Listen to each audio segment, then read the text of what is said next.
The courtroom falls silent as a 10-year-old girl looks up at the judge and says, "Mom says you're my daddy." The gavel slips from his grip. His heart pounds. The woman beside her? A ghost from his past? Then, another bombshell. The mother is dying, and this little girl is about to lose everything. Can Judge Mark Bennett step up before it's too late? Or will he fail the daughter he never knew he had? A powerful story of family, heartbreak, and redemption. Stay to the end. Before we get into the story, comment below where in the world you are watching from today. The morning sunlight filtered through the tall courthouse windows, casting long shadows across the polished wooden floors of Courtroom 7. Judge Mark Bennett straightened his black robes as he walked toward his bench, his footsteps echoing in the hushed chamber. Another day, another series of cases to preside over. He'd done this hundreds of times before, finding comfort in the familiar routine of justice being served. "All rise," the bailiff's voice boomed through the courtroom. "The Honorable Judge Mark Bennett presiding." Mark settled into his chair, his fingers automatically arranging the stack of files before him. The leather of his seat creaked softly as he adjusted his position. He glanced up, ready to begin the morning's proceedings, when his eyes caught on a familiar face in the gallery. His heart skipped a beat. Hannah Carter. She looked different from how he remembered her, older, of course, but with the same gentle determination in her eyes that had first drawn him to her all those years ago. Her dark hair was shorter now, streaked with the faintest hints of gray, framing a face that showed subtle signs of strain. She sat ramrod straight, her hands clasped tightly in her lap, knuckles white with tension. But it was the small figure beside her that made Mark's breath catch in his throat. A little girl, no more than 10, with long brown hair that cascaded past her shoulders and eyes that seemed to take in everything at once. She clutched a well-loved stuffed bunny, its fur matted and worn from years of devoted attention, one ear slightly bent. Something about her face tugged at his memory, though he couldn't say why. The shape of her chin, perhaps, or the way she held herself with such quiet dignity. "Case number 2023 CF-147, the clerk announced, shuffling papers. "In the matter of custody evaluation for Ava Carter." Mark forced himself to look down at the file, willing his hands to remain steady as he opened it. The familiar scent of paper and ink filled his nostrils. This was just another case, he told himself. He'd handle it with the same professional detachment he brought to every hearing. "Counselors, please state your appearances for the record," he said, his voice carrying its usual authority despite the unexpected twist in his stomach. The attorneys made their introductions. A court-appointed guardian ad litem for the child, a family court representative. Mark nodded mechanically, his mind racing. Why was Hannah here? After all these years, what could possibly bring her to his courtroom? "Your Honor," the guardian ad litem began, rising to her feet. "We're here today to address—" "Mom says you're my daddy." The small voice cut through the formal proceedings like a knife. Mark's head snapped up, his eyes finding the little girl, Ava, who had risen to her feet, the stuffed bunny dangling from one hand. Her brown eyes, so serious and direct, met his without wavering, filled with a child's unflinching honesty. The gavel slipped from Mark's suddenly numb fingers, clattering against the wooden bench. The sound seemed to break a dam of silence, and the courtroom erupted in gasps and whispers. Papers rustled as people turned to stare, first at Ava, then at him. The morning sunlight suddenly felt too bright, too revealing. Mark's world tilted sideways. The air felt too thick to breathe, and his collar seemed to tighten around his neck.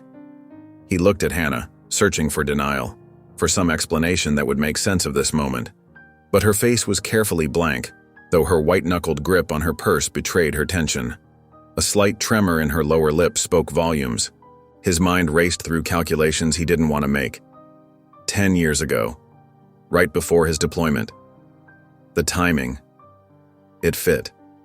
Oh God, it fit perfectly, like the final piece of a puzzle he never knew he was solving. "Order," he tried to say, but the word came out as a whisper. He cleared his throat and tried again. "Order in the court." The babble of voices subsided, but the tension in the room remained electric. Mark could feel every eye on him, waiting for his reaction. His training as a judge warred with the personal earthquake shaking his foundations. The weight of his robes felt suddenly heavy on his shoulders. "This court will take a 15-minute recess," he managed to say, rising from the bench on unsteady legs. "We'll reconvene after... He couldn't finish the sentence. Without another word, he turned and strode toward his chambers, his robes billowing behind him. But he couldn't escape the image burned into his mind. Those serious brown eyes, so like his mother's, staring up at him with a truth he wasn't prepared to face. Eyes that held both question and accusation, hope and fear, all at once. Mark's private chambers felt suffocating despite their spacious dimensions. His normally ordered desk was a mess of scattered papers, the morning's cases forgotten in the wake of Ava's declaration. Legal briefs and court documents lay strewn about, some having fluttered to the floor in his agitation. He loosened his tie with trembling fingers, trying to steady his breathing as he paced back and forth across the Persian rug, its intricate patterns blurring beneath his feet. A soft knock made him freeze mid-step, his heart thundering in his chest. "Come in," he managed, his voice rougher than usual, barely recognizable even to himself. Hannah stepped inside, closing the door quietly behind her. She looked smaller than he remembered, more fragile somehow. The morning light from his office window caught the silver strands in her dark hair, highlighting the exhaustion etched across her face. "We need to talk, Mark." Her voice was steady, but her hands trembled slightly as she clutched her purse, her knuckles white with tension. "Talk?" His laugh was bitter, echoing harshly in the quiet room. "Now you want to talk? After 10 years of silence?" He ran a hand through his graying hair, tugging at the strands in frustration. "How could you, Hannah? How could you keep this from me?" She sank into one of the leather chairs facing his desk, the material creaking softly beneath her weight. "What would you have done if I had told you? You were deployed overseas, focused on your military career. When you left, you made it clear that your life was heading in a different direction. You were chasing your dreams of service and law. That wasn't your decision to make." His fist came down hard on the desk, sending a pen rolling to the floor. "She's my daughter, my child. I had a right to know. Every father has that right." "You're right." Hannah's admission surprised him, the simple words cutting through his anger. "I was young, scared, and proud. By the time I realized my mistake, years had passed." She looked up at him, her eyes glistening with unshed tears. "You were building your career as a judge. I didn't want to disrupt your life. I thought I was protecting everyone." Mark's anger deflated slightly, replaced by a crushing wave of guilt that seemed to age him 10 years in an instant. "All these years. I've missed everything." Her first words, first steps, first day of school. His voice cracked, heavy with the weight of lost moments. "I should have been there." "She's an amazing girl, Mark. Smart, kind, so perceptive." Hannah's voice filled with pride, but there was something else in her tone, an urgency that made Mark's skin prickle with foreboding. "She reads people like books, just like you always could." "Why now?" he asked, dreading the answer. "Why tell me this now?" Hannah's hands tightened around her purse, her fingers working nervously at the leather strap. She took a deep breath, and when she spoke, her words hit him like physical blows.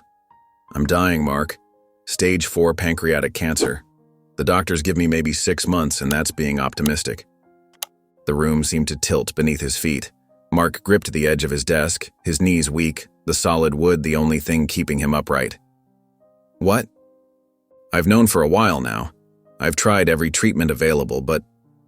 She shook her head, resignation heavy in her gesture. "Nothing's working anymore. The cancer's too aggressive." Mark sank into his chair, the leather creaking under his weight. His mind raced through the implications, each realization more devastating than the last. Hannah dying. Ava alone. His daughter, losing her mother. The very thought made his chest constrict painfully. Hannah stood slowly, her movements careful and deliberate, like someone conserving their strength. She walked to the door but paused with her hand on the handle. "Ava is all alone after I'm gone, Mark, and she needs her father. She needs you." The words hung in the air between them, heavy with meaning and responsibility. Mark stared at his desk, unable to speak, unable to move. The weight of Hannah's words pressed down on his chest until he could barely breathe. The magnitude of what she was asking, what fate was demanding, threatening to overwhelm him completely. The city lights twinkled outside Mark's penthouse window, but he barely noticed them.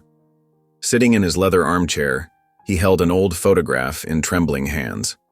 The young soldier in the picture smiled confidently at the camera, his military uniform crisp and neat, medals gleaming on his chest. That man seemed like a stranger now, someone from another lifetime who hadn't yet learned how choices could haunt you. Mark ran his fingers through his graying hair and reached for the crystal tumbler on his side table. The amber liquid inside caught the light, dancing with golden reflections. But even as he lifted it to his lips, he knew it wouldn't quiet the storm in his mind, or ease the weight pressing down on his chest. "A daughter," he whispered to the empty room, testing the weight of the word. The word felt foreign on his tongue, like a language he'd never learned to speak. His spacious apartment, usually a sanctuary of order and calm, now felt suffocating with its perfect emptiness, every pristine surface a reminder of his solitary life. Morning came too quickly, streaming through windows he'd forgotten to shade. Mark had barely slept when his phone buzzed with an urgent email. His hands shook as he read the court notice. Hannah was filing for emergency custody transfer. The legal implications hit him like a physical blow, stealing his breath. She really was dying, and she wanted him to take Ava, to become the father he'd never known he was. Without allowing himself to think too much, he grabbed his car keys and his jacket. The drive to Hannah's neighborhood was like entering another world, each mile taking him further from everything familiar. Gone were the gleaming high-rises and manicured lawns. Here, small apartment buildings crowded together, their paint peeling in places, chain-link fences separating narrow patches of grass. He found Hannah's building and climbed the narrow stairs to her second-floor apartment, each step echoing in the stairwell. His knuckles had barely touched the door when it opened, revealing Ava. Those large brown eyes, his mother's eyes, stared up at him with a mixture of anger and fear that made his heart clench. Without a word, she turned and disappeared into the apartment, leaving the door open like an accusation. "Come in, Mark," Hannah's voice called from inside, weaker than he remembered. The apartment was small but clean, with worn furniture and family photos covering the walls, a lifetime of memories he hadn't been part of. Ava curled up in an armchair in the corner, her stuffed bunny clutched protectively against her chest like a shield. She fixed her gaze on the window, deliberately avoiding looking at him, her jaw set in a way that painfully reminded him of himself. "Would you like some coffee?" Hannah asked. She looked even more tired than yesterday, dark circles prominent under her eyes, her movements slow and deliberate. "No, thank you," Mark replied, his voice rougher than he intended, emotion making it hard to speak. "I got your court notice." Hannah sank into the couch, her movements careful and measured, like each one required careful planning. "I don't have much time left, Mark. The doctors say weeks, maybe a month." Her voice cracked slightly, betraying the fear she was trying to hide. "I need to know Ava will be taken care of." Mark glanced at Ava, who was still determinedly ignoring him. Her small fingers twisted the bunny's ears, a nervous gesture that made his chest tighten with an unfamiliar ache. He recognized that defensive posture, that way of holding yourself together when everything threatened to fall apart. "I don't know the first thing about being a father," he admitted quietly, the words tasting like defeat. "Neither did my dad," Ava suddenly spoke, her voice sharp and clear as breaking glass. "He just left." She still wouldn't look at him, but her words cut deep, carving truth into his conscience. Hannah reached out and grabbed Mark's hand, her grip surprisingly strong despite her weakness. Her skin felt paper-thin and cool against his, like autumn leaves about to fall. "Please, Mark, do what's right." Ava's grip on her stuffed bunny tightened as she finally turned to face him, her expression a mixture of challenge and vulnerability that made his heart twist. Mark stood there, frozen between Hannah's pleading touch and Ava's guarded stare, words failing him completely as the weight of this moment pressed in from all sides. The morning sun streamed through Mark's office windows, casting long shadows across his mahogany desk. The emergency guardianship papers lay before him, waiting for his signature.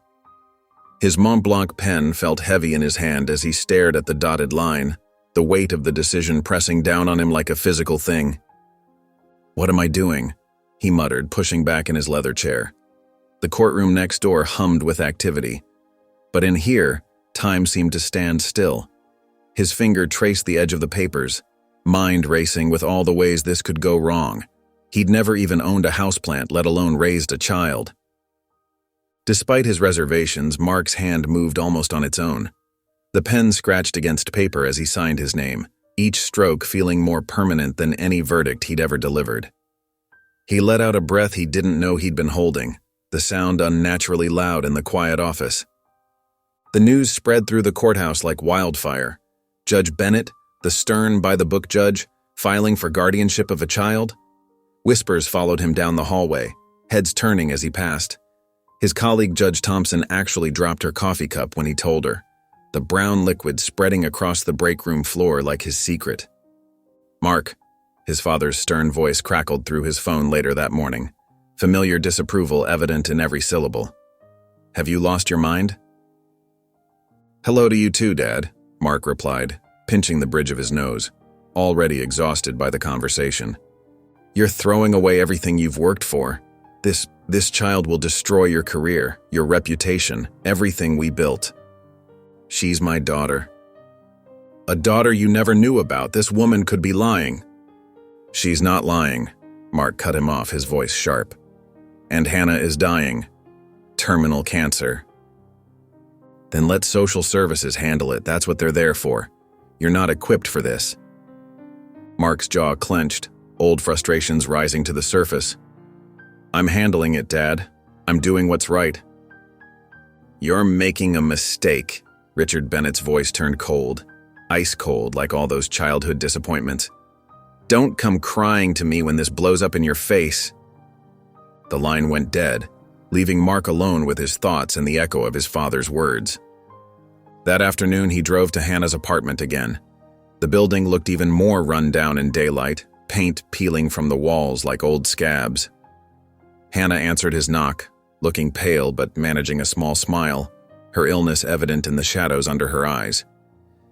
"She's in her room," Hannah said softly, leading him inside through the cramped living room.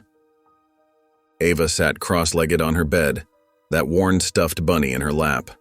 Her small fingers methodically smoothed its ears, a nervous habit he was beginning to recognize. Her eyes remained fixed on the wall, deliberately avoiding his presence. She didn't look at Mark when he entered. "Hi, Ava," he said, keeping his voice gentle, like approaching a spooked animal. "I brought you something." He pulled out a new book he'd picked up on the way over. Its bright cover a splash of color in the dim room, silence stretched between them like a rubber band. "I thought maybe we could read it together," he offered, hope creeping into his voice. More silence, heavy and meaningful. Mark sat down in the small chair by her desk, maintaining a respectful distance. The chair creaked under his weight. "I signed the guardianship papers today."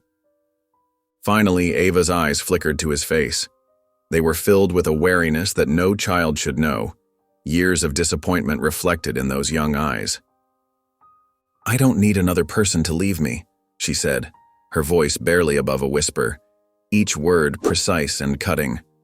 The words hit Mark like a physical blow, stealing his breath and making his chest ache.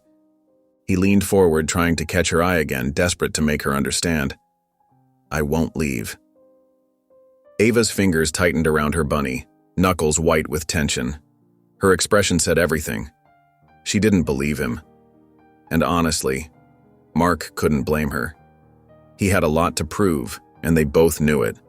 The soft piano music and clinking of expensive silverware filled the air at La Maison, one of the city's most exclusive restaurants. Crystal chandeliers cast a warm glow over white linen tablecloths and polished marble floors. Mark sat stiffly in his tailored suit, watching Ava across the white tablecloth. She looked tiny in the oversized leather chair, her worn, stuffed bunny clutched tightly to her chest like a shield. The contrast between her simple cotton dress and the opulent surroundings couldn't have been more stark, making her seem even smaller and more out of place. "The menu here is excellent," Mark said, trying to break the uncomfortable silence that stretched between them. "They have the best steak in the city. I've been coming here for years."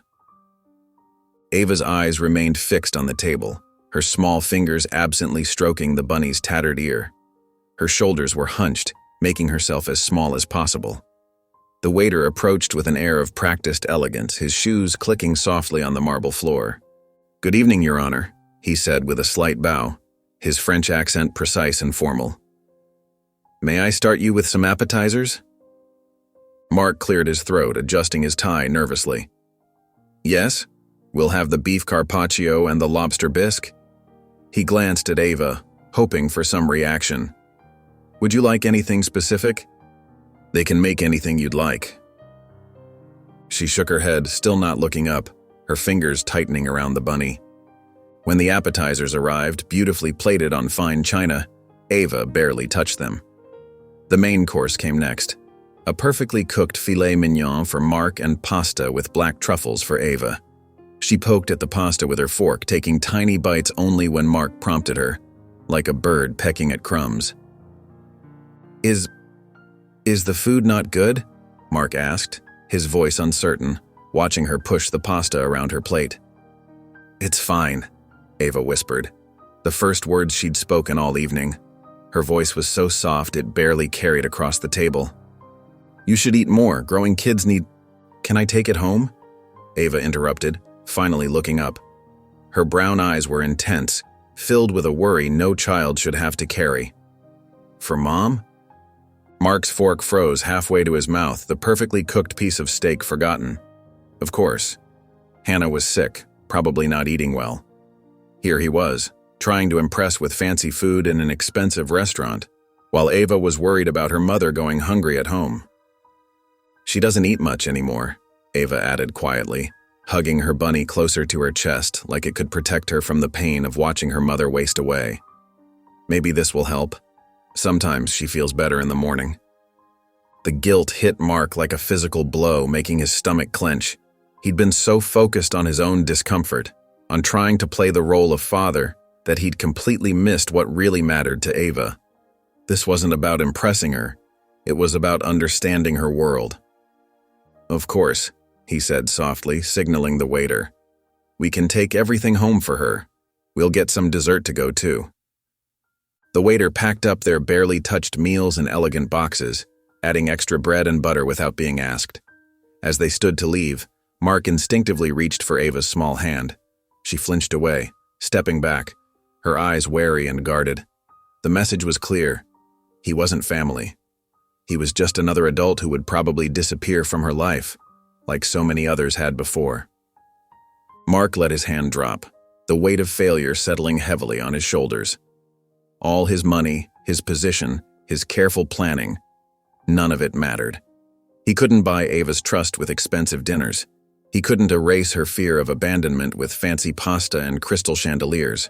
Trust, he realized, would have to be earned one small moment at a time. The family court's fluorescent lights cast harsh shadows across Mark's face as he stood before Judge Reynolds, his black robes feeling heavier than usual. The familiar courtroom, where he usually presided with confidence, now felt foreign and intimidating from this side of the bench. The polished wood railings and worn carpet that had once been so comforting now seemed to mock his vulnerability.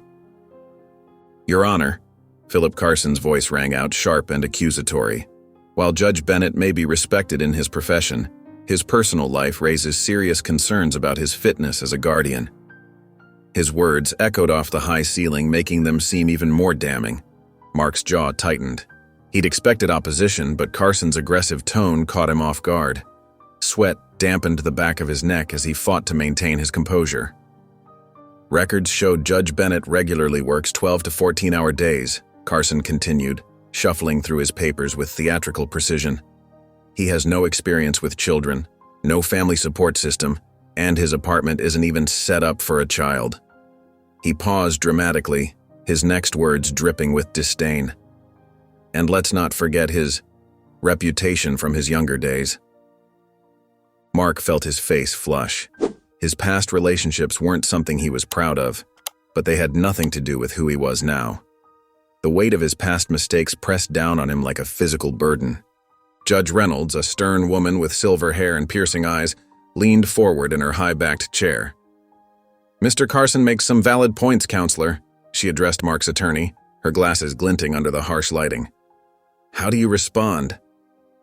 Before Mark's lawyer could speak, Carson interrupted, his voice growing louder.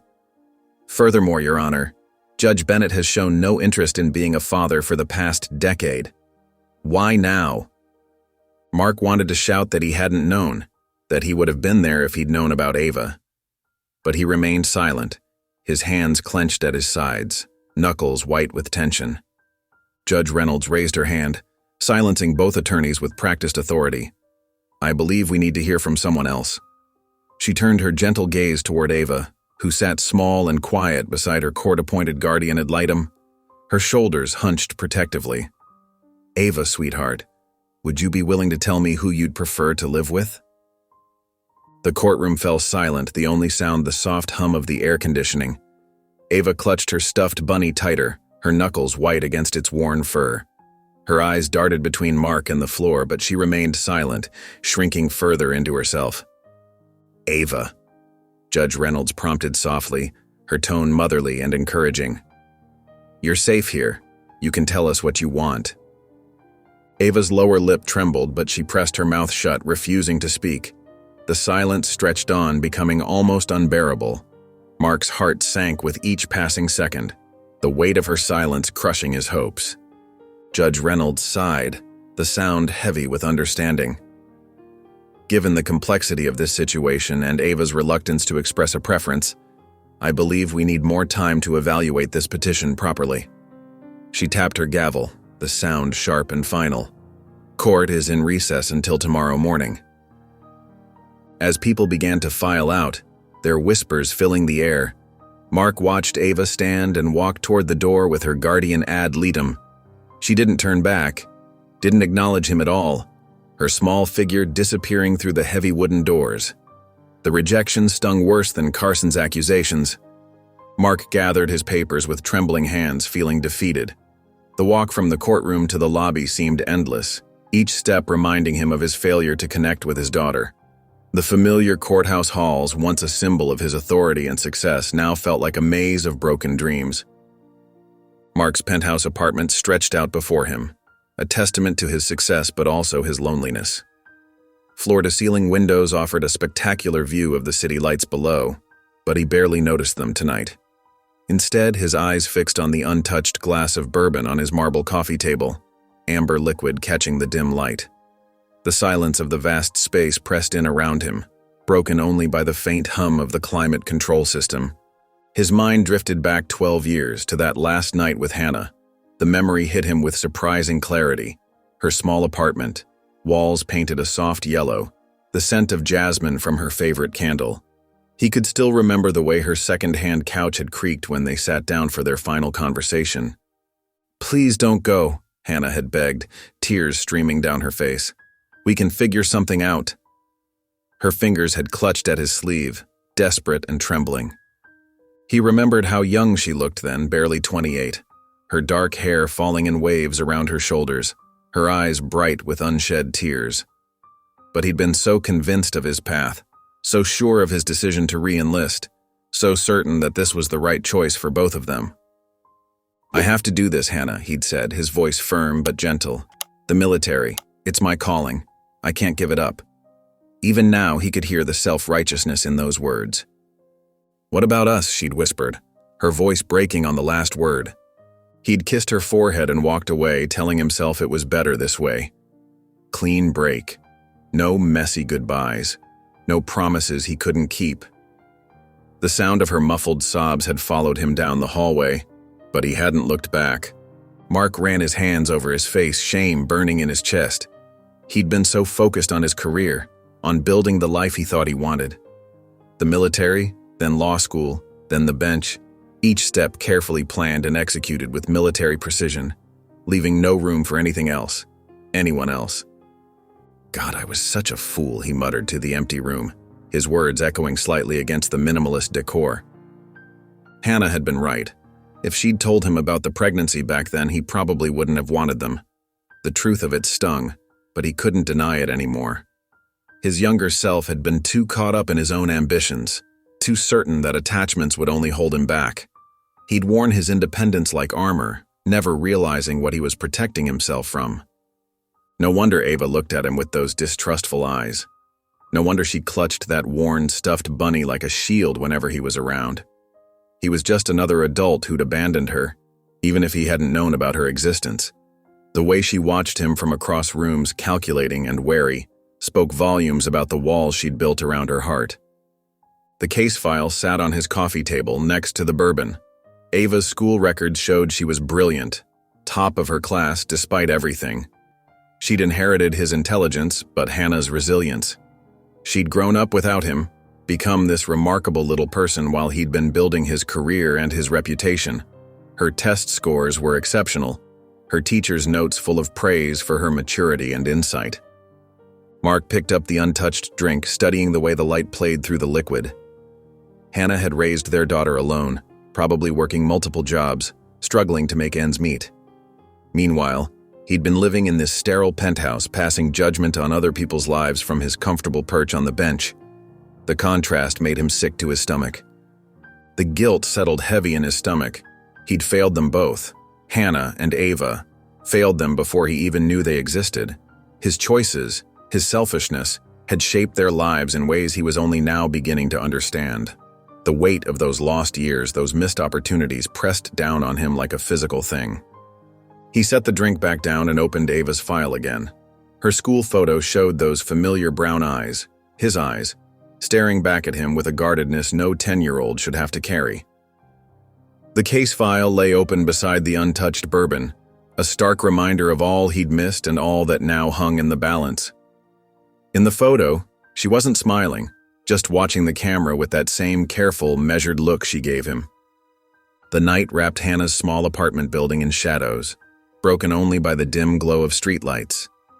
Inside, in a tiny bedroom with faded pink walls and secondhand furniture, 10-year-old Ava Carter knelt beside her narrow bed.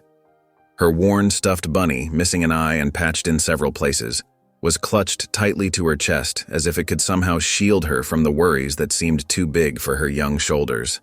The moonlight filtered through thin curtains, casting a gentle glow across her face. Her eyes were squeezed shut, hands clasped together so tightly her knuckles turned white, trembling slightly with the intensity of her silent plea. "Dear God," she whispered, her voice trembling, "I don't ask for much." She paused, swallowing hard, her throat tight with emotion. "I just don't want to be alone." The words hung in the quiet room, heavy with the weight of a child's deepest fears. A tear slipped down her cheek, landing silently on her bunny's ear, darkening the worn fabric with its dampness. Outside in the hallway, Mark Bennett stood motionless, his hand still raised to knock on Hannah's door. He hadn't meant to come so late, but something had drawn him here after hours of restless pacing in his penthouse, his thoughts circling endlessly around the little girl he'd only recently discovered was his daughter. The apartment door was slightly ajar, and through the crack, he could see into the dimly lit hallway that led to Ava's room. That's when he heard it, the soft, desperate prayer of his daughter. Each word felt like a physical blow to his chest, stealing the air from his lungs. He'd heard countless emotional testimonies in his courtroom over the years, witnessed tears and pleas and breakdowns, but nothing had ever struck him quite like this. The raw fear in Ava's voice, the simple plea not to be abandoned, it stripped away all his carefully constructed walls, crumbling the barriers he'd built over years of keeping emotions at bay. This wasn't about legal obligations or doing the right thing anymore. This was about a little girl who had already lost too much, who faced losing everything she had left. Mark's hand dropped to his side as the reality of what he was hearing sank in. He'd been approaching this whole situation like a case to be solved, a problem to be fixed, treating it with the same clinical detachment he brought to his courtroom. But listening to Ava's prayer, he finally understood. This wasn't about custody agreements or legal rights. This was about a child's heart, about fear and trust and love. Something shifted inside him, fundamental and irreversible. The judge, the disciplined military veteran, the man who had always kept emotions at arm's length, all of that fell away like autumn leaves in a strong wind. In its place stood something both terrifying and wonderful, a father with all the fierce protective instincts that role demanded. He stepped back from the door, his own eyes burning with unshed tears. The weight of responsibility settled on his shoulders, but for the first time, it didn't feel like a burden. It felt like purpose, like the missing piece of his life clicking finally into place. He couldn't let this little girl down, not now, not ever. The promise formed in his heart, as binding as any oath he'd ever taken. The morning sun streamed through the courthouse windows, casting long shadows across the polished floor. Mark Bennett straightened his tie, his mind still echoing with Ava's prayer from the previous night. As he approached the courtroom, his steps were firm and purposeful. This wasn't just another case anymore. This was about protecting a little girl who feared being alone. The familiar faces were already gathered, Hannah in her usual spot, looking paler than ever, her thin fingers fidgeting with the edge of her worn cardigan, and Ava beside her, clutching that ever-present stuffed bunny. But something felt different today. There was a tension in the air that made Mark's neck prickle, like the heavy stillness before a storm. That's when he noticed him, a tall man in an expensive charcoal suit standing near the gallery. His silver hair was perfectly styled, his posture rigid with authority. Everything about him spoke of power and privilege, from his gold watch to his calculating gaze. Before Mark could wonder about the stranger's identity, a well-dressed lawyer approached the bench, his leather briefcase gleaming in the morning light. "Your Honor," the lawyer announced, his voice carrying across the hushed courtroom, "I'd like to introduce Gerald Carter, the child's biological grandfather. We're filing a petition for full custody." The courtroom erupted in whispers, the sound like dry leaves skittering across pavement. Mark watched as Hannah's face drained of what little color it had left. She pressed one trembling hand to her chest, her eyes blazing with a mixture of fear and fury as she stared at Gerald, looking as though she'd seen a ghost from her past come back to haunt her. Beside her, Ava's reaction was even more telling. Her small body went completely still, like a rabbit spotting a hawk. Her fingers dug into Hannah's sleeve, gripping so tight the fabric bunched under her hands. The stuffed bunny lay forgotten in her lap as she seemed to try to make herself as small as possible, her shoulders hunching inward protectively. Judge Reynolds tapped her gavel, the sharp sound cutting through the murmurs. "Order," she called, her experienced eyes taking in the scene before her. "Mr. Carter, this is an unexpected development. You understand this complicates matters significantly." Gerald Carter stepped forward, his presence commanding attention like a spotlight. His shoes clicked against the floor with measured precision as he moved.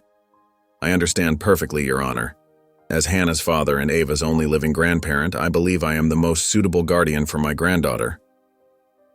Mark couldn't help but notice how Gerald said "my granddaughter," like Ava was a possession rather than a person, a prize to be claimed. The way the little girl shrank further into her seat, her eyes downcast and shoulders trembling, confirmed his suspicions about this man's true nature. "Given this new petition," Judge Reynolds continued, adjusting her reading glasses, "we'll need to schedule a full hearing to review both custody claims, 2 weeks from today." As the judge set the date, Mark's eyes met Hannah's across the courtroom. For the first time since this began, they shared a moment of perfect understanding, their old grievances falling away in the face of this new threat. The woman who had hidden his daughter from him, and the man who had left her behind, were now unified by a common enemy. The threat Gerald Carter posed was written clearly in Hannah's fierce glare and Ava's trembling form, like storm clouds gathering on the horizon. Hannah's lips pressed into a thin line as she wrapped a protective arm around Ava's shoulders, pulling her daughter closer. Mark gave her a slight nod, a silent promise that they would face this together. Whatever their past differences, protecting Ava was all that mattered now. Some battles were bigger than old wounds, and this was one they couldn't afford to lose. The afternoon sun beat down mercilessly on the courthouse steps as Hannah slumped onto a wooden bench, her breathing labored and shallow. Beads of sweat dotted her forehead, and her hands shook slightly as she tried to steady herself. Mark immediately knelt beside her, his judicial composure replaced by genuine concern. The stern expression he typically wore in court had melted away completely. "Hannah, do you need medical attention?" he asked softly, noting how pale she'd become during the hearing, her skin almost translucent in the harsh sunlight. Ava stood a few feet away, her small frame rigid with tension. Her knuckles were white from gripping her stuffed bunny, the worn toy pressed tightly against her chest like a shield. Her eyes never left her mother, tracking every labored breath. The worry on her young face made her look older than her 10 years, her childhood innocence temporarily stripped away by adult concerns. The sharp click of expensive shoes on concrete announced Gerald Carter's approach, each step deliberate and menacing. His tailored charcoal suit and perfectly combed silver hair screamed wealth and power, but his smile held nothing but contempt. He towered over Hannah, looking down at her with barely concealed disdain, like a king surveying a peasant. "This is for the best," Gerald said, his voice smooth as silk but laced with poison, each word precisely chosen to wound. "She needs a real guardian, not a dying woman and a stranger who's playing house." His lips curled slightly at the corners, savoring the cruel impact of his words. The cruel words hung in the air like smoke, thick and suffocating. Hannah flinched as if she'd been slapped, her already pale face losing what little color remained, while Mark's jaw clenched tight enough to make the muscles twitch. But before either adult could respond, Ava whirled around to face her grandfather, her stuffed bunny dangling forgotten at her side. "You were never there," she screamed, her voice cracking with emotion, the words erupting from deep within her small chest. Her small body trembled like a leaf in a storm, but her eyes blazed with fury. "You left Mom when she needed you the most. You don't even know me." Each accusation carried years of stored-up hurt and anger. The outburst echoed across the courthouse steps, bouncing off the stone columns. Several passers-by stopped to stare, their curious faces turning toward the family drama unfolding before them.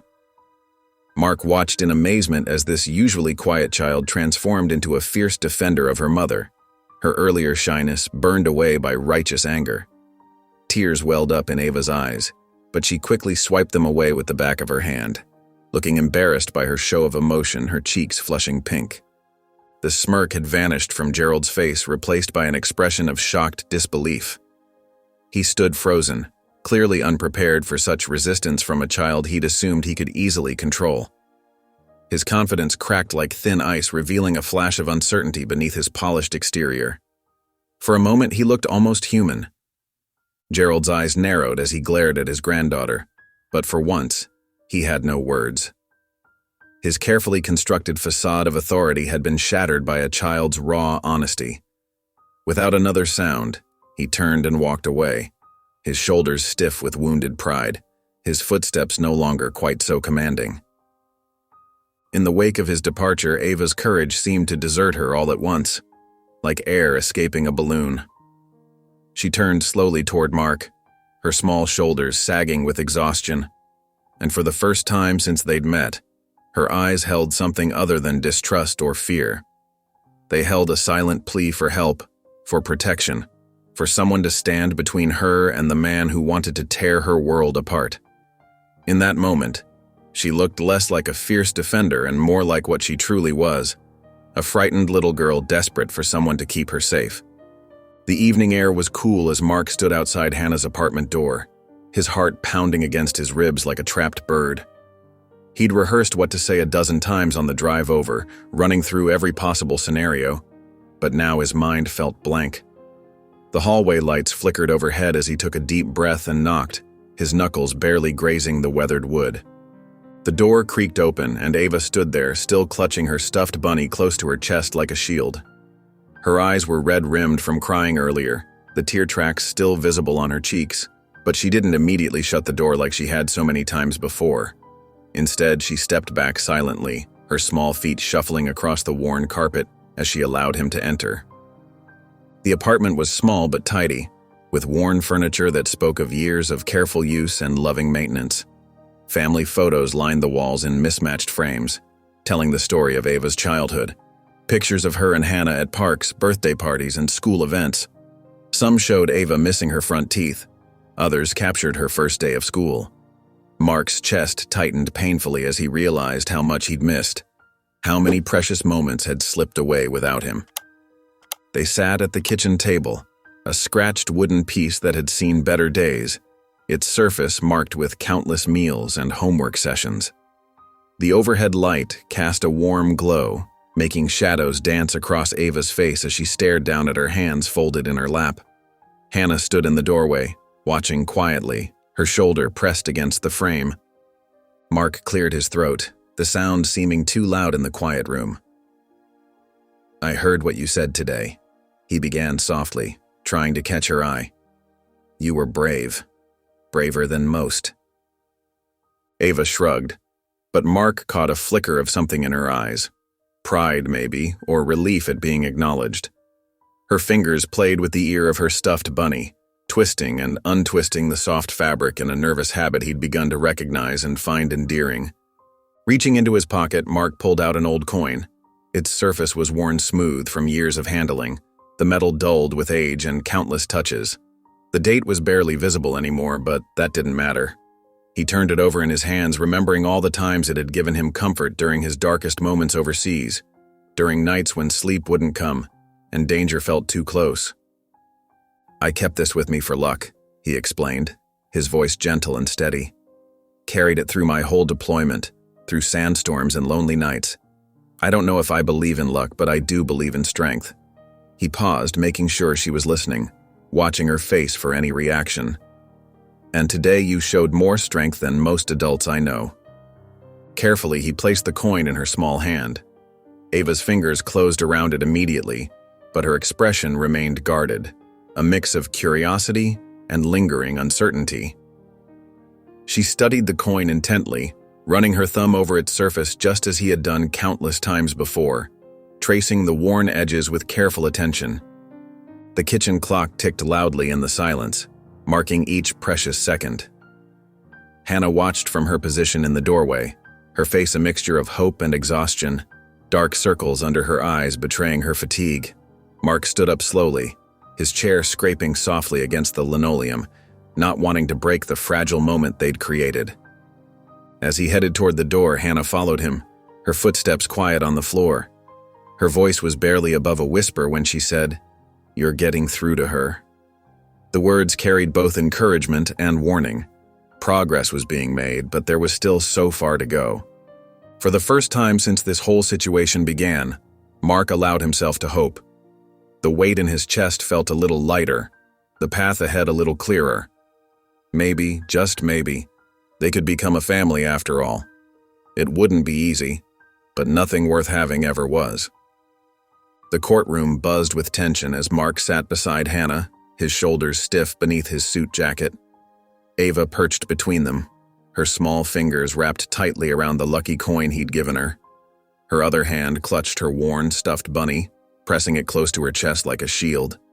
The familiar scent of polished wood and anxiety filled the air, making his stomach churn.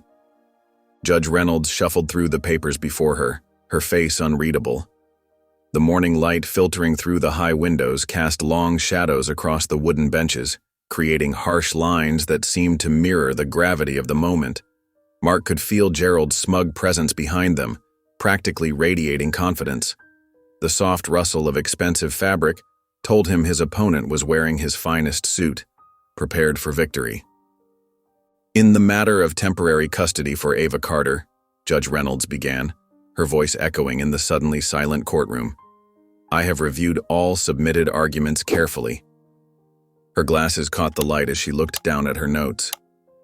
Gerald's lawyer stood, straightening his expensive tie with manicured fingers. "Your Honor, Mr. Bennett has no experience as a parent. He's a career-focused individual who's never had to care for a child. Mr. Carter, on the other hand, can provide stability and resources." His voice dripped with rehearsed conviction. Hannah's lawyer countered quickly, her voice sharp with conviction. "Gerald Carter abandoned his own daughter. He has no relationship with Ava. His sudden interest now, after years of absence, is suspicious at best. She gestured emphatically, her modest suit a stark contrast to the opposition's designer wear. Mark watched Ava's knuckles turn white around the coin as she listened, her small face pinched with worry. Hannah sat beside them, her face pale and drawn, barely able to keep her head up. The chemotherapy had taken its toll, leaving her looking fragile as glass. Judge Reynolds cleared her throat. After careful consideration of all factors, including Mrs. Carter's declining health and the child's need for stability, I am granting temporary custody to Gerald Carter. Her gavel seemed to hover in the air, reluctant to fall. The words hit Mark like a physical blow, leaving him winded. Beside him, Ava's eyes went wide with horror, her pupils dilating with fear. "No!" she screamed, suddenly lunging toward Mark and grabbing his arm with both hands. The lucky coin clattered to the floor, spinning wildly before settling heads down. "No, please! I don't want to go with him!" Her voice cracked with desperation. The courtroom erupted in whispers and gasps. Hannah started crying silently, her shoulders shaking beneath her thin blazer. Gerald stood in the back, a satisfied smile playing at the corners of his mouth, his expensive watch glinting in the morning light. "Order!" Judge Reynolds called, but her voice lacked its usual authority. She looked troubled by Ava's reaction, her pen tapping nervously against the bench. Two court officers approached gently, their faces sympathetic but determined. "Come on, sweetie," one of them said softly, her voice gentle but firm. "We need to go now." "No!" Ava screamed louder, her fingers digging into Mark's sleeve like desperate anchors. "Daddy, please, don't let them take me." Her tears soaked into his jacket sleeve. It was the first time she'd called him Daddy. Mark's heart shattered as the officers carefully began to pry her fingers loose. She kicked and thrashed, tears streaming down her face, her dark hair coming loose from its careful braids. "Please," she begged, her voice breaking. "I'll be good, I promise. Don't let them take me." Each word felt like glass in Mark's throat. Mark stood frozen, watching helplessly as they pulled her away. Each of her screams felt like a knife in his chest. Hannah sobbed beside him, too weak to even stand, her tissue crumpled uselessly in her trembling hand. The officers carried Ava toward the door, her small body still fighting against them. Her stuffed bunny fell to the floor in the struggle, landing in a sad heap of worn fur and memories. Gerald followed behind them, his victory complete, straightening his silk tie with satisfaction. Mark stared after them, his whole world crumbling. For the first time in his life, he truly understood what it meant to lose a child. The pain was unlike anything he'd ever experienced, worse than any wound from his military days, worse than any personal failure. His hands shook as he bent to pick up the fallen bunny.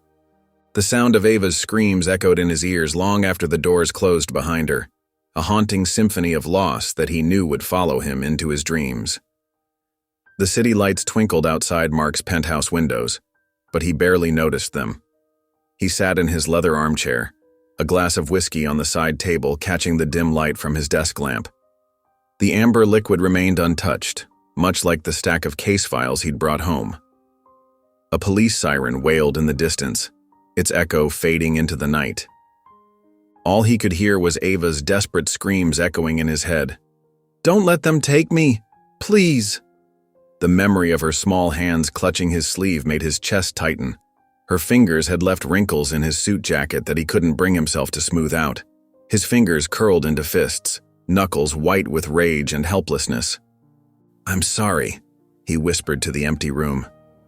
"I'm so sorry." The words felt hollow, inadequate against the magnitude of what had happened. The silence pressed in around him, suffocating. No shuffle of papers, no court clerks typing, no witness testimonies. Just the hollow emptiness of his expensive apartment. A clock ticked somewhere, marking time in a space that felt frozen. He tried to remember the last time these rooms had felt like home. Maybe they never had. Mark pulled his laptop closer, attempting to lose himself in work. But the words blurred together, meaningless. Coffee had gone cold in his favorite mug, untouched since morning. Every few minutes, his mind drifted back to Ava's face, tears streaming down her cheeks as the court officers led her away. Her dark eyes had locked onto his, filled with betrayal and desperate hope. With a frustrated grunt, he pushed away from his desk and walked to his bedroom closet. His footsteps echoed against the hardwood floors. In the back corner sat an old military footlocker, covered in a thin layer of dust. He hadn't opened it in years, but tonight something drew him to it. Inside, beneath his folded uniform and medals, lay a bundle of letters tied with faded ribbon. The paper had yellowed with age, edges soft from handling. His hands trembled slightly as he pulled out one particular envelope. Hannah's neat handwriting covered the worn paper. The blue ink faded, but still legible. He unfolded it carefully, remembering the day he'd received it overseas, sitting in the sweltering heat of his tent. "Dear Mark," he read aloud, his voice rough. "I don't know if you'll ever read this, but I wish you were here. I'm scared." His thumb traced over the indentations her pen had left in the paper. The words hit him like a physical blow. They were so similar to Ava's whispered prayer. "Dear God, I don't ask for much. I just don't want to be alone." He could still hear the tremor in her voice, the way it had cracked on the last word. Something broke inside Mark. A dam he'd built years ago cracked and crumbled. Hot tears spilled down his cheeks as decades of carefully maintained control shattered. His shoulders shook with silent sobs as he finally let himself feel the full weight of his failures. Failing Hannah, failing Ava, failing the family he could have had. The guilt crashed over him in waves. The letter crumpled in his fist as he doubled over, raw emotion overwhelming him.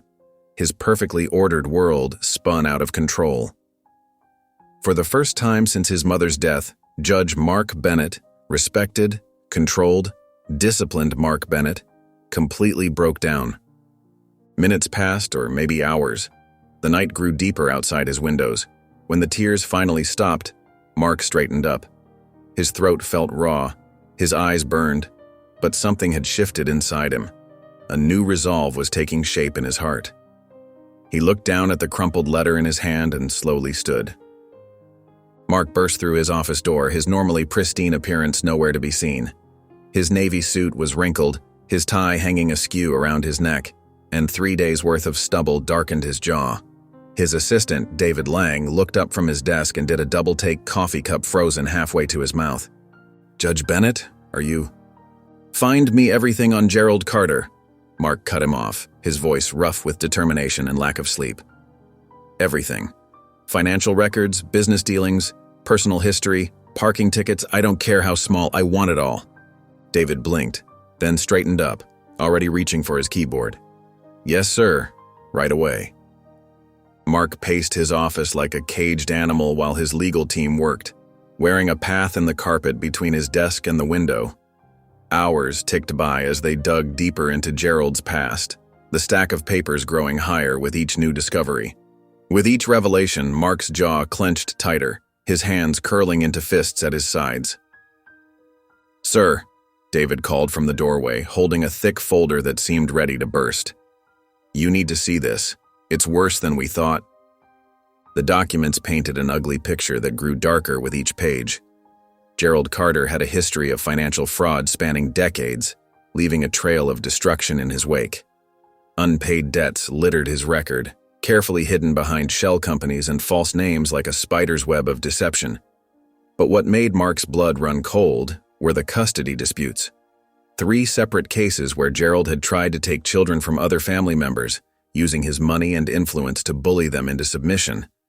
In each case, the children had suffered deeply. "Get me Hannah's hospital room number," Mark ordered, grabbing his coat with trembling fingers. The hospital corridors were sterile and quiet, smelling of disinfectant and despair. Mark found Hannah propped up in bed, looking frail but alert, her hospital gown hanging loose on her thin frame. Her eyes met his with fierce intensity, reading his expression instantly. "You found something," she said. It wasn't a question. Mark pulled a chair close to her bed, the legs scraping against the linoleum floor. "Tell me everything, Hannah. Every detail about your father that could help us get Ava back. Leave nothing out." Hannah's voice was weak, but her words were clear and damning. She described years of manipulation and control, how Gerald had abandoned her mother when Hannah was just a child, only to reappear years later demanding authority over Hannah's life choices. Her hands twisted in the hospital blanket as she spoke. "He didn't care about me then," Hannah whispered, her hands trembling against the white sheets. "He doesn't care about Ava now. It's all about control for him. Always has been. He sees people as pieces on a chessboard." Mark took careful notes, his pen flying across the paper, building their case piece by piece. When Hannah finished speaking, exhaustion evident on her pale face, Mark had pages of detailed testimony that would help ensure Ava's safety. Back in his office, Mark spread out all the evidence on his desk under the harsh fluorescent lights. Financial fraud, abandoned families, manipulation, abuse of power. The pattern was clear and devastating, forming a picture of a man who saw people as possessions to be controlled. He held the final report in his hands, the weight of it reassuring. They finally had enough ammunition to take Gerald down. David appeared in the doorway, determination written across his features. "Should I file the motion for an emergency hearing?" Mark nodded, his eyes fixed on the damning evidence before him. They had him. They finally had him. And this time, Gerald Carter wouldn't be able to buy or bully his way out. The hospital corridor seemed endless as Mark walked toward Hannah's room. The sterile white walls and sharp antiseptic smell made his stomach turn. When he reached room 412, he paused, watching through the small window. Hannah lay in the hospital bed, her once vibrant face now pale and drawn. Ava sat beside her, small fingers intertwined with her mother's thin ones. The stuffed bunny lay forgotten in her lap as she stared at Hannah's face, memorizing every detail. Mark knocked softly before entering. Ava's head snapped up, her eyes guarded but less hostile than before. Hannah managed a weak smile. "Mark," she whispered, her voice barely audible above the steady beep of monitors. "I'm glad you came." He pulled up a chair on the opposite side of the bed. "Of course." Hannah turned to Ava, squeezing her hand gently. "Sweetheart, could you give us a minute? Maybe get yourself a snack from the vending machine?" Ava's lower lip trembled. "I don't want to leave." "Just for a few minutes," Hannah assured her. "Here." She pressed some coins into Ava's palm. "Get yourself those cookies you like." Reluctantly, Ava stood, clutching her bunny. She cast one last worried look at her mother before shuffling out. As soon as the door closed, Hannah's brave facade cracked slightly. "You were always so stubborn, Mark, but you never turned your back on a fight." Mark leaned forward, resting his elbows on his knees. "Hannah, Listen to me," she interrupted, her voice stronger for a moment. "I'm not afraid of dying. I've made my peace with that." "But Ava ... Her voice broke. "She's so young, Mark, so vulnerable." Hannah's trembling hand found his wrist, her grip surprisingly firm. "Promise me, no matter what happens, don't let her suffer." Mark looked into Hannah's eyes, seeing the fierce love of a mother preparing for her final act of protection. Without hesitation, he covered her hand with his. "I swear," he said firmly, "I'll protect her with everything I have." Hannah's eyes filled with tears of relief. "Thank you," she whispered. When Ava returned, clutching an unopened package of cookies, Mark stood. He had work to do. The final hearing was in 2 days, and he wouldn't let anything stand in the way of keeping his promise. As he walked out of the hospital, his determination hardened into steel. He would win custody of Ava, no matter the cost. His daughter wouldn't lose everything, not if he could help it. The courtroom buzzed with tension as Mark straightened his tie and took his seat. His legal team surrounded him, armed with folders full of evidence. Gerald Carter strode in moments later, his expensive suit and confident smirk suggesting he still believed victory was certain. In the back row, Ava sat quietly, her small fingers wrapped around Mark's military coin. Her eyes darted between the adults, watching their every move. Mark's lead attorney, Sarah Chen, approached the bench with purpose. "Your Honor, before we proceed, we have substantial evidence regarding Mr. Carter's character and fitness as a guardian." Judge Reynolds nodded. "Proceed." One by one, the revelations came. bank statements showing years of fraud, sworn statements from former business partners describing Gerald's manipulative nature, court documents from 3 separate custody battles where he'd tried to gain control of other family members' children, only to abandon his efforts when he couldn't get his way. Furthermore, Sarah continued, Mr. Carter has a history of using his wealth to intimidate and control others. He abandoned his own daughter, Hannah, when she was just 16. Gerald's face reddened. He jumped to his feet, his carefully maintained composure cracking. These are lies, all lies. His voice boomed through the courtroom, making Ava flinch. Mr. Carter, Judge Reynolds warned, control yourself or I'll have you removed. Gerald sat down, but his hands gripped the table until his knuckles turned white. His lawyer whispered urgently in his ear, trying to calm him. Judge Reynolds studied the evidence carefully, her expression growing more concerned with each document. Finally, she looked up, her gaze settling on Ava. Ava, she said gently, would you please come forward? Ava stood slowly, still clutching the coin. She walked to the front, her shoes making soft tapping sounds on the wooden floor. Ava, I need to ask you something very important, Judge Reynolds said. Do you want to stay with your grandfather, or do you want to live with Judge Bennett? The courtroom fell silent. Mark held his breath, his heart pounding. Gerald leaned forward, his eyes boring into Ava. She stood there for a moment, looking so small in the large courtroom. Then she straightened her shoulders, just like Mark had seen her do when she stood up to Gerald outside the courthouse. Her voice shook slightly, but her words were clear. I want to stay with him, she said, pointing at Mark. The courtroom fell into a heavy silence as Ava stood beside Judge Reynolds' bench. Her small frame seemed even tinier against the towering wood paneling behind her. Mark's heart hammered in his chest as he watched his daughter grip his lucky coin so tightly her knuckles turned white. Gerald Carter leaned forward in his chair, a triumphant smile already playing at his lips. His expensive suit and perfectly styled hair couldn't mask the cold calculation in his eyes as he stared at his granddaughter. Ava's gaze darted between the two men. Her lower lip trembled slightly, but she squared her shoulders, a gesture so like Hannah that it made Mark's throat tighten. Take your time, sweetheart, Judge Reynolds said gently. This is your choice to make. Ava looked at Gerald first. His smile widened, but it didn't reach his eyes. Those remained as hard as steel, promising strict rules and cold discipline. She could see in them the same look he'd given her mother all those years ago when he'd walked away. Then she turned to Mark. He sat perfectly still, his judicial mask firmly in place. But his eyes told a different story. They held the same steady warmth she'd seen when he gave her his lucky coin, when he'd praised her bravery, when he'd tried so hard to connect with her over dinner. Ava's fingers traced the edges of the coin in her palm. Her voice came out soft but clear, filling the silent courtroom. I want to stay with him. She pointed at Mark, her hand shaking but her voice growing stronger. I want to stay with my dad. Gasps and murmurs erupted throughout the courtroom. Mark's composure cracked, his eyes glistening.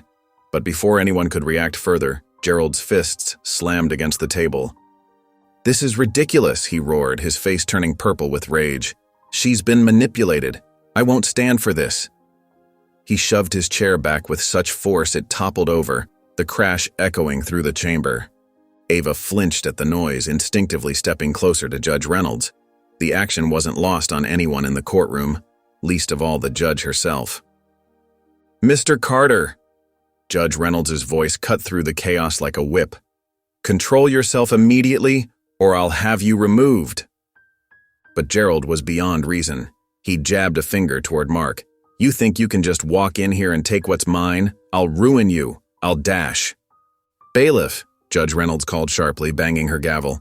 Remove Mr. Carter from my courtroom. As two court officers moved toward Gerald, Mark remained seated, his eyes fixed on Ava. She still stood near the judge's bench, clutching his coin like a lifeline, but her chin was raised.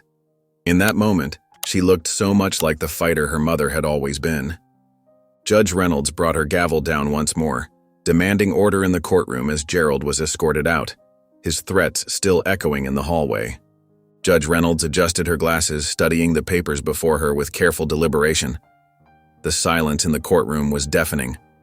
Mark's hands were clasped tightly in his lap, his knuckles white with tension. Every second felt like an eternity. Ava stood near the judge's bench, her small fingers still wrapped around Mark's lucky coin. She kept glancing at him, her brown eyes wide with a mix of hope and fear. After careful consideration of all evidence presented, Judge Reynolds began, her voice clear and measured, including the troubling history of Mr. Gerald Carter, and taking into account the expressed wishes of the child. She paused, looking directly at Ava. Gerald shifted in his seat, his face darkening. His attorney placed a restraining hand on his arm. This court hereby grants full custody of Ava Carter to Judge Mark Bennett. The words rang out like a bell through the courtroom. The court finds him to be a fit and proper guardian, fully capable of providing both emotional and financial stability for the child. The silence broke. Whispers and gasps filled the air. Gerald's chair scraped against the floor as he shot to his feet. "This is outrageous!" he shouted, his face turning red. "He has no right!" "She's my blood." "Order!" Judge Reynolds commanded, but Gerald was beyond hearing. "I'll appeal. You haven't heard the last of this." He took a threatening step forward, but the bailiff was already moving, placing himself between Gerald and the others. But Ava wasn't watching her grandfather's outburst. Her eyes were fixed on Mark. The coin slipped from her fingers, falling forgotten to the floor as she ran toward him. Mark barely had time to stand before she crashed into him, her small arms wrapping tightly around his waist. "Daddy," she whispered, the word muffled against his suit jacket. It was the first time she'd called him that. Mark's arms encircled her, lifting her up. She felt so small, so fragile, yet her grip on him was fierce. Tears pricked at his eyes as he held her close. "You're safe now," he whispered into her hair. "I promise." Ava's arms tightened around his neck. For the first time since this all began, she didn't pull away. She didn't doubt. She just held on, believing in his words with all her heart. In the background, the bailiff was escorting a still protesting Gerald from the courtroom, but Mark barely noticed. His world had narrowed to the small girl in his arms, to the trust she'd finally given him, to the weight of the promise he'd just made. Mark's footsteps echoed through the marble foyer as he carried Ava's worn duffel bags into his penthouse apartment. The evening sun cast long shadows through the floor-to-ceiling windows, highlighting the stark modern furniture and pristine white walls. He turned to find Ava frozen in the doorway, her small frame dwarfed by the grand entrance. She clutched her stuffed bunny closer to her chest, her eyes wide as they darted around the space. The plush cream carpet beneath her feet was probably worth more than everything she owned, and Mark could see how that knowledge weighed on her shoulders. "Come on in," he said softly, trying to sound welcoming. "This is your home now, too." Ava took tiny steps forward, as if afraid she might break something just by walking. Her worn sneakers left faint marks on the carpet that she quickly tried to brush away with her foot. "Let me show you around," Mark offered, leading her through the apartment. "This is the living room." He gestured to the expansive space with its leather sectional and massive television. "The kitchen's through here."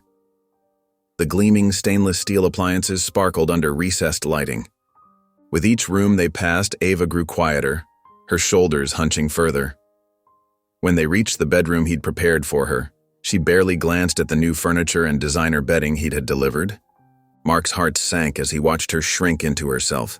This place, which he'd always considered the height of success, suddenly felt cold and unwelcoming through her eyes.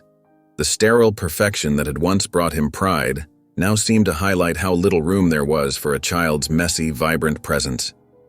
"Hey," he said gently, kneeling down to her level. "What would make this feel more like home for you?" Ava's fingers twisted in her bunny's worn fur. She glanced up at him quickly before looking back down at her feet. Several seconds passed before she whispered, "Can I have a nightlight?" The simple request hit Mark like a punch to the gut. Here he'd been thinking about expensive furniture and electronics, when all she wanted was something to keep the darkness at bay.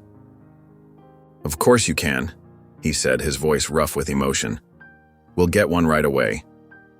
He found a small table lamp in his office and placed it beside her bed, adjusting it until it cast a soft, warm glow across the room. Ava climbed onto the bed, still fully dressed, and curled up on her side.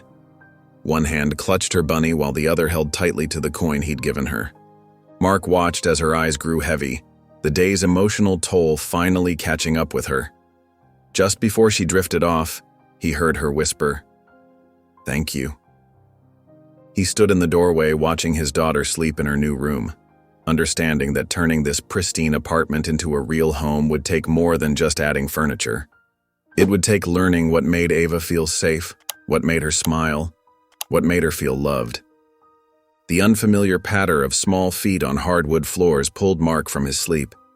For a moment, he lay still in his bed, disoriented by the sound. Then reality rushed back. Ava was here now. This was their first morning together. He found her sitting alone at his massive dining table, looking tiny in the oversized chair. A bowl of cereal sat untouched before her, the milk starting to make the flakes soggy. Her stuffed bunny rested in her lap, and she absently stroked its worn ear while staring at the bowl. "Not hungry?" Mark asked softly, pulling out the chair across from her. Ava's shoulders lifted in a small shrug. "I used to eat with Mom," she whispered, her voice catching slightly on the word, Mom. The weight of Hannah's absence pressed down on them both. Mark felt it in his chest, a heavy ache that must have been 10 times worse for Ava. He watched her small fingers grip the spoon tighter, her knuckles turning white. Taking a deep breath, Mark stood up. "How about we eat together?" He walked to the kitchen and returned with his own bowl of cereal and a spoon. The chair scraped against the floor as he sat down beside her, rather than across the table. He poured milk over his cereal, the sound seeming loud in the quiet apartment. Then he started eating, keeping his movements casual, like this was the most natural thing in the world. For a long moment, Ava just watched him. Then slowly she lifted her own spoon. The first bite was tentative, but she took another and another. They ate in silence, but it wasn't the tense silence of strangers anymore. It was the quiet of two people sharing space, sharing grief, sharing breakfast. When Ava's spoon clinked against the empty bowl, she looked up at him. "Thanks," she whispered. It wasn't much, but it was a start. The soft padding of feet made Mark look up from his stack of legal documents. Through the dim light of his office, he saw Ava hovering in the doorway, her stuffed bunny clutched tightly against her chest. Her small figure cast a long shadow across the hardwood floor. "Can't sleep?" he asked gently, setting down his pen. Ava shook her head, her dark hair falling across her face. She shifted from one foot to the other, clearly uncertain. Can I sit here for a bit?" "Of course," Mark said, gesturing to the leather couch against the wall. He watched as she carefully made her way over, climbing onto the cushions with deliberate movements. The silence that followed wasn't exactly uncomfortable, but it held weight. Mark tried to focus on his work, but he found himself stealing glances at the little girl. She sat perfectly still, legs crossed, staring at nothing in particular. Minutes ticked by on the antique clock on his desk. The gentle ticking seemed to echo in the quiet room.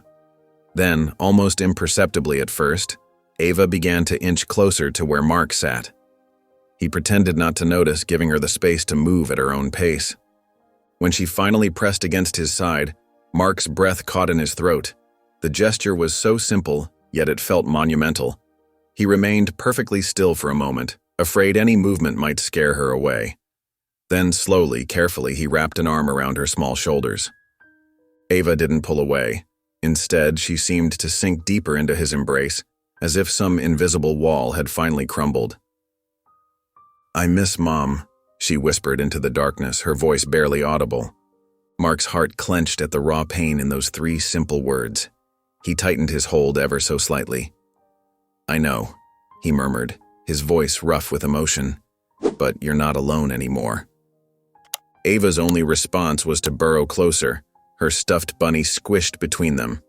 Mark could feel her gradually relaxing, her breathing becoming slower and more even. As she drifted off to sleep against him, He realized this was the first time she'd truly let her guard down. Looking down at his daughter's peaceful face, Mark felt something shift inside him. This wasn't just about legal obligations or doing the right thing anymore. This was about love, pure and simple, terrifying and beautiful. He continued to hold her, feeling the steady rise and fall of her chest, knowing this moment marked something profound in their relationship. For the first time since she'd come to live with him, Ava had chosen to seek comfort in his presence. She had let herself feel safe with him. The living room sparkled with hundreds of twinkling lights. A massive Christmas tree, adorned with glittering ornaments and tinsel, dominated one corner of Mark's penthouse apartment. Perfectly wrapped presents in shiny paper lay scattered beneath its branches. Mark had spent hours making everything perfect, hiring professional decorators to create a winter wonderland. But as Ava stood in the middle of it all, her stuffed bunny dangling from one hand, her expression remained blank. No excitement lit up her eyes. No smile touched her lips. The sight made Mark's chest tighten with worry. "What's wrong?" he asked softly, moving closer to her. "You don't like it?" Ava fidgeted with the bunny's ear, not meeting his eyes.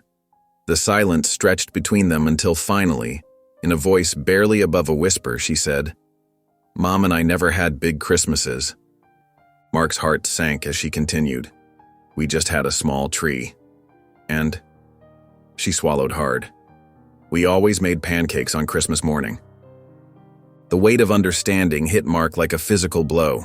He'd been trying so hard to create the perfect Christmas, to show Ava how much he cared, that he'd completely missed what she really needed. All this grandeur wasn't comforting.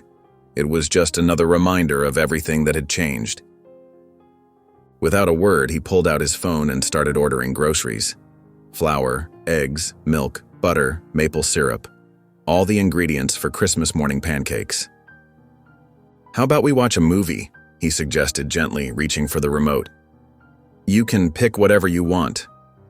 Ava nodded slightly and settled onto the couch.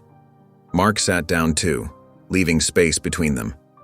But after a few minutes, she shifted closer, until her shoulder just barely touched his arm. They sat there in the glow of the Christmas lights, watching animated characters dance across the screen. Ava didn't say another word, but she stayed close. And for now, that quiet companionship was the best Christmas gift Mark could have asked for. The scent of butter and maple syrup filled Mark's penthouse as he stood at the stove, carefully flipping pancakes. He'd been up since dawn, determined to get them just right. A small stack already sat warming in the oven, and the kitchen counter was dusted with flour from his earlier attempts. A sharp knock at the door made him pause. Setting down his spatula, he wiped his hands on a dish towel and walked to answer it.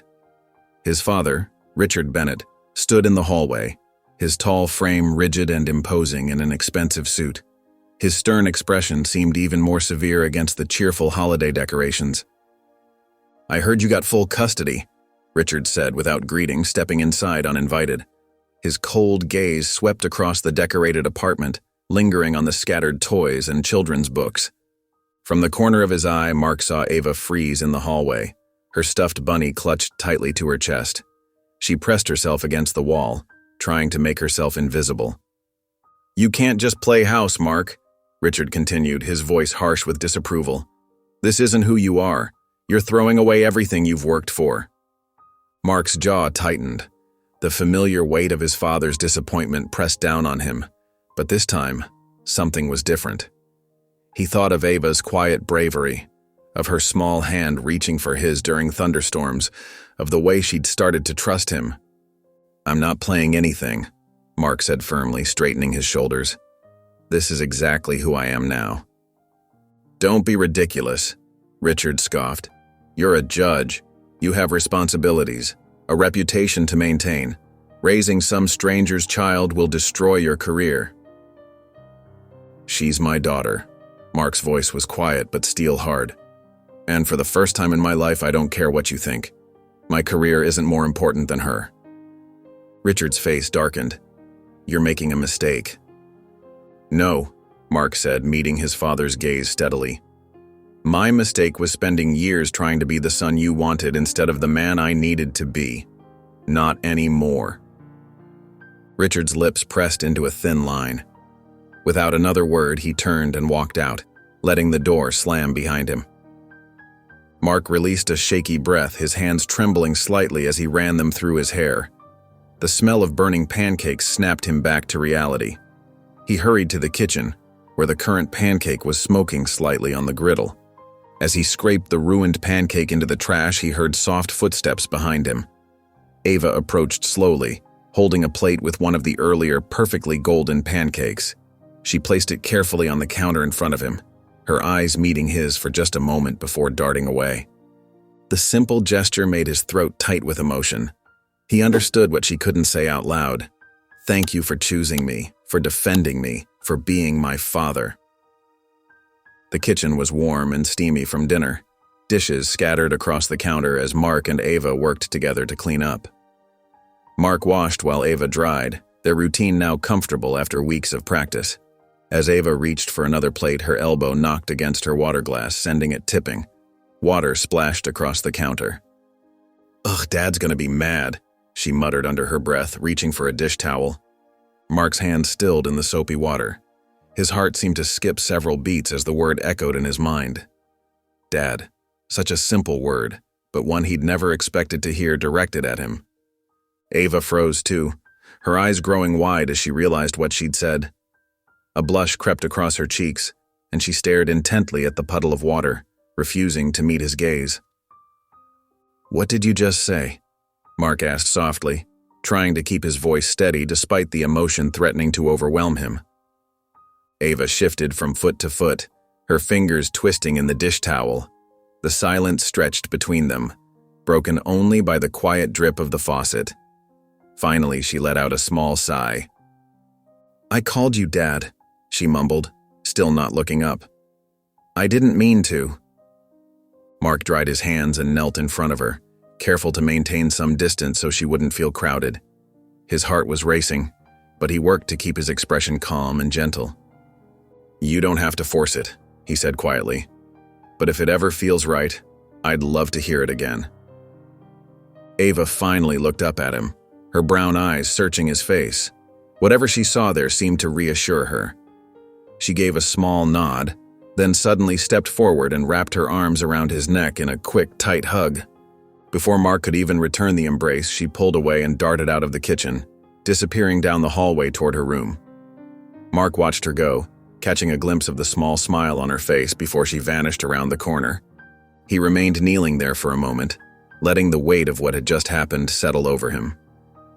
That one word, Dad, had changed everything, even if Ava wasn't ready to use it regularly yet.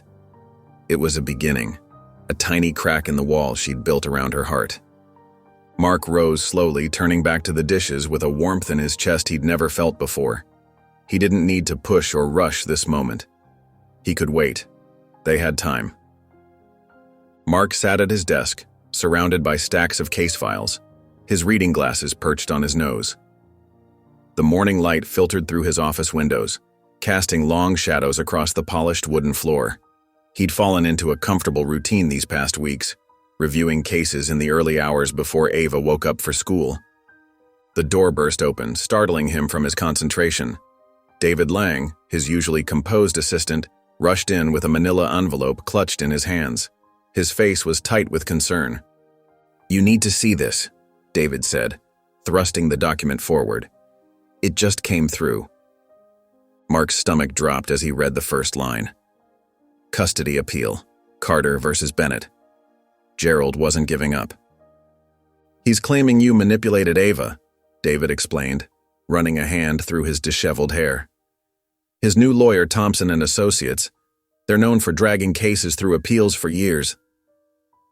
Mark's jaw clenched as he scanned the document.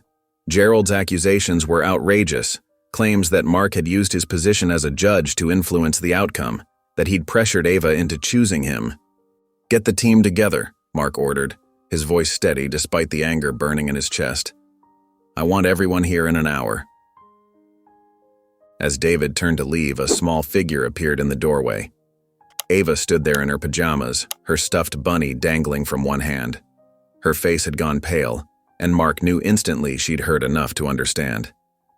Is he going to take me away? she asked, her voice barely above a whisper.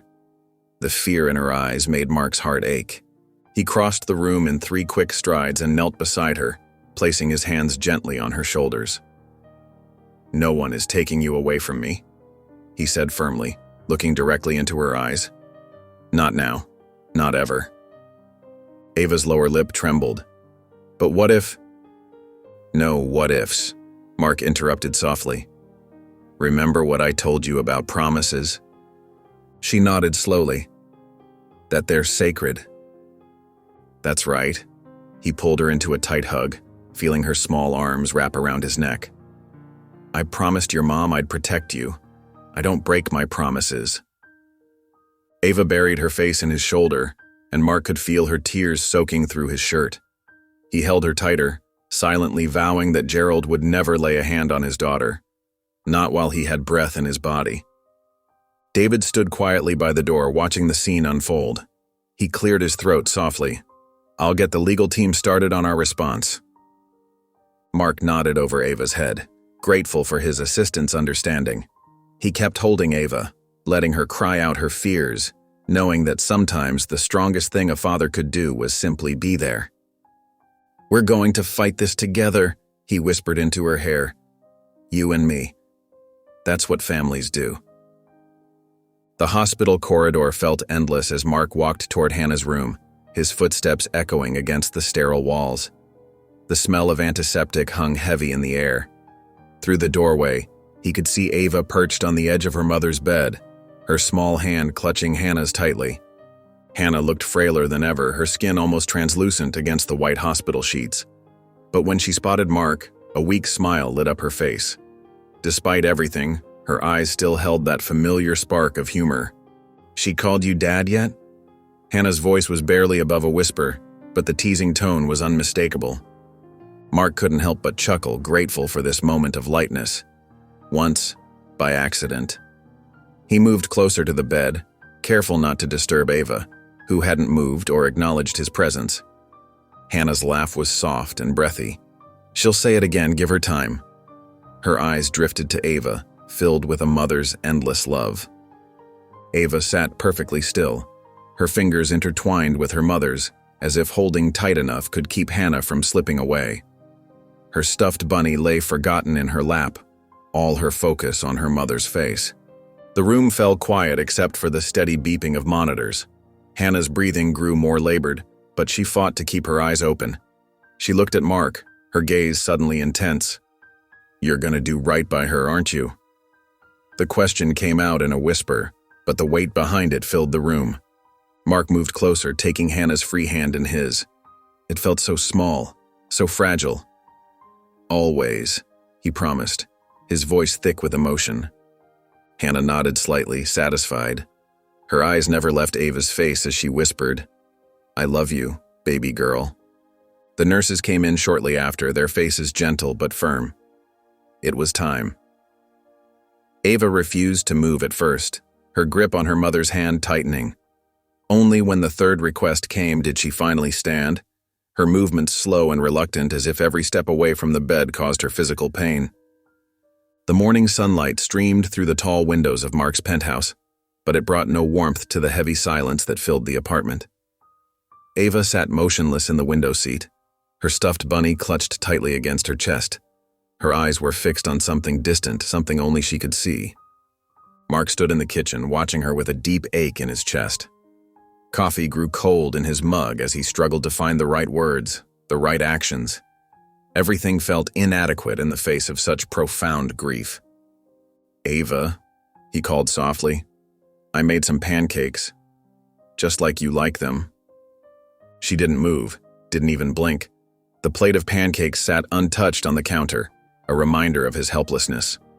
Later, he tried again. "Want to watch that movie you mentioned last week? The one about the talking dogs?" Nothing, even Max, the golden retriever puppy he'd adopted last month hoping to bring more joy into their home, couldn't draw her out. The usually energetic dog lay at her feet, sensing her sadness, occasionally lifting his head to nuzzle her hand. But Ava remained still, lost in her own world of grief. Hours passed like this. Mark made phone calls from his home office, keeping one eye on Ava through the open door. She hadn't moved from her spot by the window, hadn't eaten, hadn't cried. The silence was deafening. Finally, as the afternoon light began to fade, Mark couldn't bear it anymore. He walked over and sat down beside her on the window seat, careful to give her space. For a long moment, he just sat there, sharing her silence. "You don't have to talk," he said quietly, his voice gentle but firm. "But when you're ready, I'll be here." For the first time that day, Ava showed a tiny sign of recognition, a slight nod, so small he almost missed it. But it was something, a crack in the wall of silence. The evening crept in, painting the sky in deep purples and blues. Mark retreated to his office, leaving her door open in case she needed him. He buried himself in work, trying to distract himself from his own feeling of inadequacy. Then, so quietly he almost didn't notice, Ava appeared in his doorway. Without a word, she padded across the carpet and sat in the chair beside his desk. She still clutched her bunny, still didn't speak, but she was there, choosing to be near him instead of alone. Mark continued working, letting her have this moment on her terms. Inside, his heart squeezed with equal parts relief and sadness. It wasn't much, but it was a start. The morning was crisp and clear as Mark's car wound through the city streets toward Ava's school. Inside the vehicle, silence hung heavy between them. Ava sat perfectly still, her backpack clutched in her lap, eyes fixed on the passing buildings. Her stuffed bunny peeked out from her bag. She'd insisted on bringing it, though Mark knew she wouldn't take it out at school. Mark glanced at her occasionally, noting how tightly she gripped the straps of her backpack. Her knuckles were white with tension. He wanted to say something comforting, but all the words felt hollow. The car pulled up to the curb outside Madison Elementary. Other kids streamed past, laughing and chatting with their friends. Ava didn't move. Her hand hovered over the door handle, trembling slightly. Mark turned off the engine and got out, walking around to her side. He crouched down beside her open door, trying to meet her eyes. "You don't have to be okay today," he said softly. "Just take it one step at a time." Ava gave a tiny nod, but her face was pale. She slid out of the car, adjusting her backpack with shaking hands. As she took her first steps toward the school entrance, a group of kids near the steps turned to stare, their whispers carried across the morning air. A tall boy with sandy hair nudged his friends, smirking.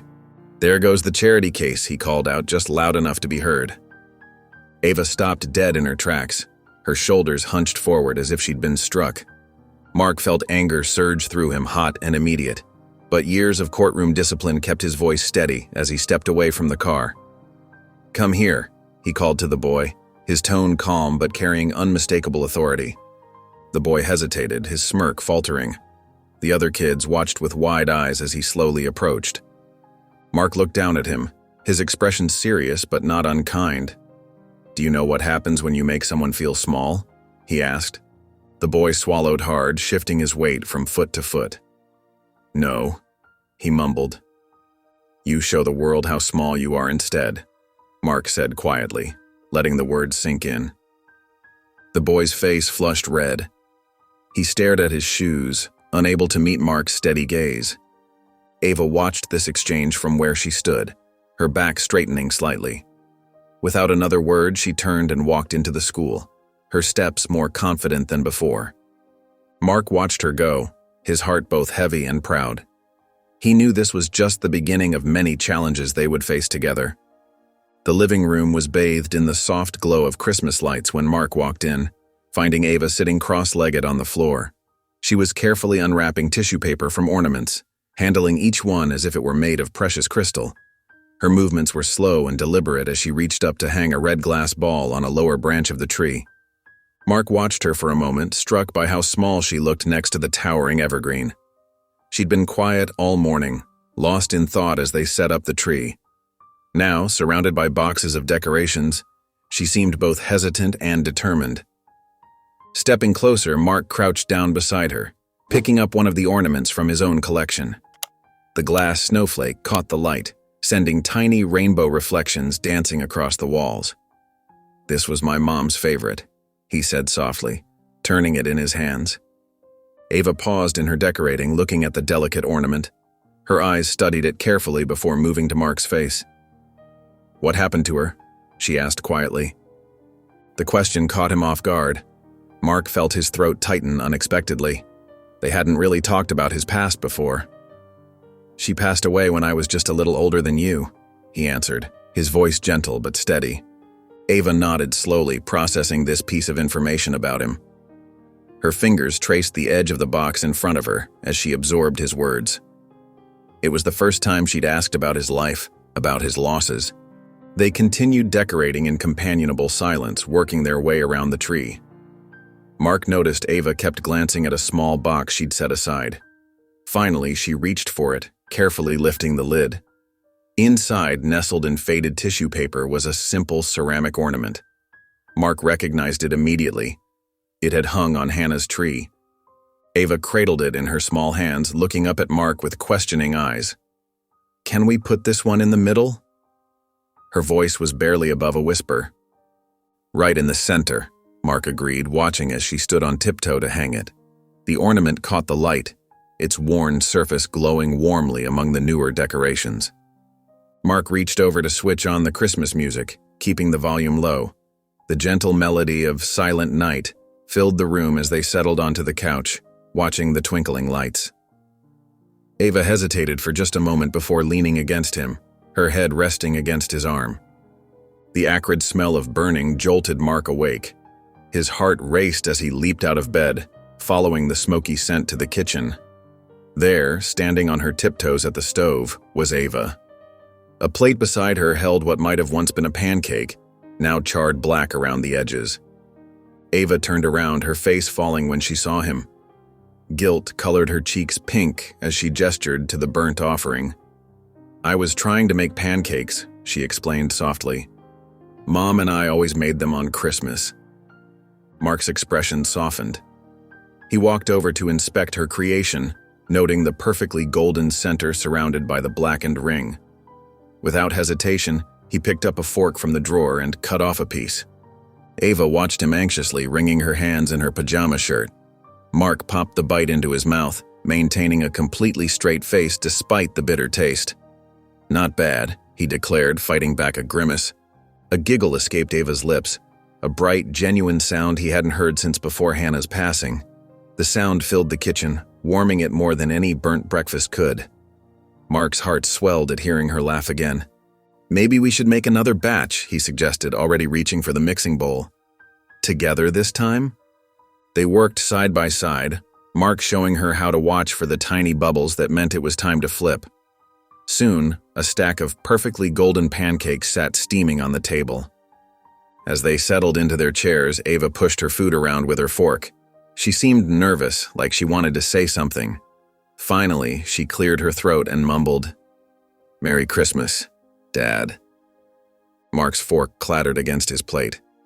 His heart stopped, then started again double time. He stared at her, hardly daring to believe what he'd heard. "Say it again," he whispered. Ava looked up at him shyly, a small smile playing at the corners of her mouth. This time her voice was stronger, more certain. "Merry Christmas, Dad." Mark set down his fork with trembling fingers. Emotion clogged his throat as he pulled Ava into a tight, warm hug. "That's the best Christmas present I could have ever asked for." The soft glow of Ava's nightlight cast gentle shadows across her bedroom walls as Mark pulled her blanket up to her chin. Christmas had been perfect, filled with pancakes, presents, and precious moments that felt like miracles. As he turned to leave, Ava's small hand caught his wrist. "Stay?" Her voice was barely above a whisper, but it held no trace of the fear that had haunted her early days with him. Mark's heart melted at the simple request. "Of course," he said, settling onto the edge of her bed. The mattress dipped slightly under his weight as Ava shifted to make room. She clutched her stuffed bunny close, its worn fur testament to years of comfort it had provided. The lucky coin Mark had given her months ago sat on her bedside table, catching the nightlight's glow. Ava closed her eyes and folded her hands, ready for her nightly prayer. Mark expected to hear her usual whispered plea, the one that had broken his heart that night outside her old apartment. But tonight was different. "Dear God," Ava began, her voice soft but steady. "Thank you for giving me a home." The simple words hung in the air, filled with meaning that made Mark's chest tighten with emotion.